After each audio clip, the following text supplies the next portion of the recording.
गरबा प्रेमींसाठी आनंदाची बातमी. मुंबईत गरब्यासाठी शेवटचे 3 दिवस मध्यरात्रीपर्यंत लाऊडस्पीकरची परवानगी सरकारने दिली आहे. 3 दिवसांपासून मध्यरात्रीपर्यंत लाऊडस्पीकर सुरू ठेवण्यास परवानगी देण्यात आल्याने मुंबईत नवरात्र उत्सव पुन्हा एकदा उत्साहात साजरा होणार आहे. यामुळे गरबा आणि दांडिया प्रेमींना मोठा दिलासा मिळणार आहे. मुंबईत मुसळधार पाऊस आणि पुराच्या चिंतेच्या सावटाखाली सुरू झालेला नवरात्र उत्सव आता पुन्हा एकदा नवीन उत्साहात चमकण्यास सज्ज झालाय. गरबा आणि दांडिया प्रेमींना याचा मोठा दिलासा मिळणार आहे. मुंबई जिल्हाधिकारी कार्यालयाने घोषणा केली आहे की उत्सवाच्या शेवटच्या 3 दिवसांसाठी म्हणजेच 29 सप्टेंबर, 30 सप्टेंबर आणि 1 ऑक्टोबर या दिवशी 12 वाजेपर्यंत लाऊडस्पीकर चालू ठेवण्यास परवानगी आहे.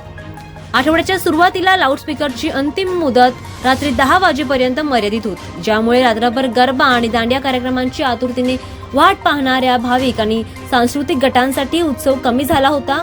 मुंबई उपनगरीय जिल्हाधिकारी सौरभ कटियार यांनी जारी केलेल्या नवीन आदेशामुळे या मुदतवाढीमुळे शहरातील आयोजकांना आणि सहभागींना आता मोठा दिलासा मिळण्याची अपेक्षा आहे. या 3 दिवसात सकाळी 6 ते मध्यरात्री 12 वाजेपर्यंत लाऊडस्पीकर वापरता येईल. त्याचप्रमाणे परवानगीसाठी कडक अटी आहेत. आयोजकांनी ध्वनी प्रदूषण नियमांचे आणि मुंबई उच्च न्यायालयाने जारी केलेल्या मार्गदर्शक तत्वांचे पालन करावे लागेल.